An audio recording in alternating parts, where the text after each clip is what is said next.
we talked about the first step, which is awareness, so people know about it. And then you move on to the second step, which is, okay, you know about it, you've seen it, and now you're hearing about it more and more, so now you're starting to trust it. Now we are at the third phase, and this is conversion, where we're going to take action. So the way that we position this is we want to make sure that the client is going to be able to see this, see who their target customer is, and based on that, we say, okay, do you want people to call more? Or, are you looking for people to request more info on the forum? You want people to sign up for the newsletter? Whatever it may be, that's where this phase comes in, and we make them take the action to actually do whatever the company wants. So does anyone have an example of a conversion-based campaign that you guys have worked with in the past? Ticket sales? Ticket sales? Good one. Schedule an appointment. Schedule an appointment, yep. Buying tickets to an event.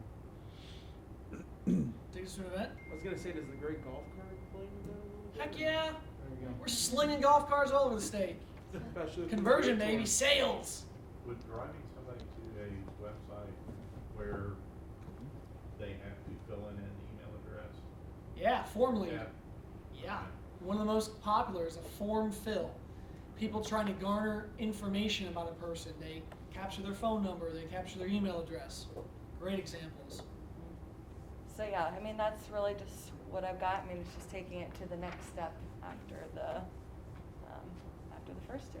So when you hear, thanks Michelle, when you hear conversion, or when you hear a client say, I want more phone calls, well, phone calls is a conversion. When you hear a client say, I want to sell more product, when you hear a client say, I want more people to sign up for my newsletter, when you hear people say, I want someone to download a brochure or a white paper, they're going to measure success by that specific action. That in default is conversion. There's a lot of products that are tailored a little bit more so for conversion based on how they work. The biggest theme here is they're reactionary. What I mean by that is someone is looking for information, and when they look for it, we serve our clients information to them right then and there. So search engine marketing is a big example of a product that's good for conversion. Okay? Someone goes on Google, they type in Ford F-150 Indianapolis. If you're running advertising for Ace Gilman, you want to make sure he's being in that consideration set, right? Programmatic display is also very good for conversion, and that is because we are targeting people programmatically who have taken a specific search online or they've read specific content online, okay? Because someone did this, we are serving them an ad with that. Because Nelson looked up wine, what were you going to say? I was gonna say dress shirt. Dress shirt. Okay, that's good. If Nelson Googled something about red Pinot Noir, insert someone selling wine online. Okay, it's giving them an opportunity to close a sale based on something that I did. So, furthermore, on the conversion side, there's a lot of things we can do to arm ourselves with information to measure success and tell the client, hey, I just got you 3 conversions. Hey, I just got the client 7 conversions. We can build into our campaigns measuring tools that populate into the dashboard, which we'll go through next week, how to report reports, to say, hey, Mr. HVAC, I got you 3 calls last week. Hey, Mr. HVAC, I got you a form fill on your site.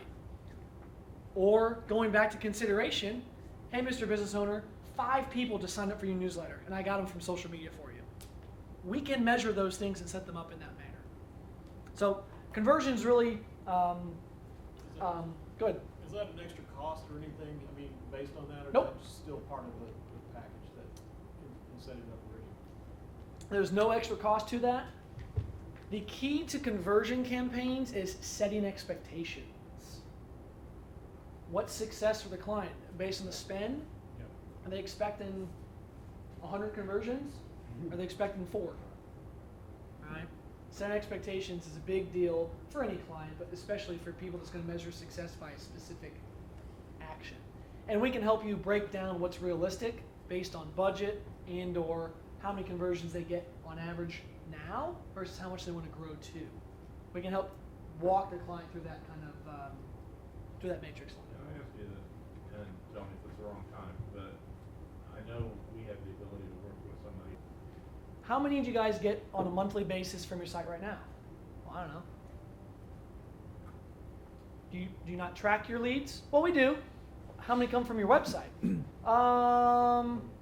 Right? It's a trap for us.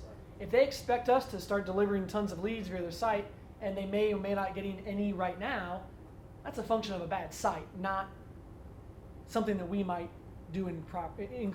So that's a whole other conversation as far as getting them, we can help you set up a better website or get more out of your website than what you did.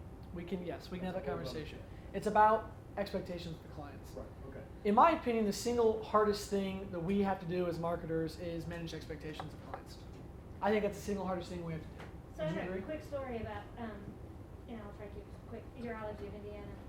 March Madness is always their biggest time when people go get vasectomies. And they try to market it, but they don't really want to spend very much money on it. I don't know what a vasectomy costs, but I'm sure the profit on that's more than $1,200. But that's all she wants to spend is $1,200. Right. And I'm like, okay, and she's like, well, it's not working. We have problems. I don't understand why it's working. I'm like, looking on my end. I'm like, well, on my end, it looks like we delivered this many impressions and this many visits to your website. So that looks pretty good. It's well above average or whatever. And she's looking at, because she doesn't know. She's just saying it's not working. Although she's their marketing person. But when she looks at it, she's like, how can you tell? And so they start looking at their analytics. And she's like, well, you guys drove a bunch of traffic to our website. It's just that the schedulers hadn't followed up and scheduled them, or for whatever reason, but we did our job. And Exactly. that was that. I mean, it's like you can't just take their word for it. You got to kind of dig a little bit deeper Yep. in the campaign. Great example. Because she was convinced it didn't work, and I'm like, but it is working. Kim, that's a great example. Like a question, don't be afraid to ask a client, well, what do you mean it didn't work? How are you defining, what do you mean by that, it didn't work? And it is part of our job to prove that efficacy. Yeah. You know, that's why we can report, that's why we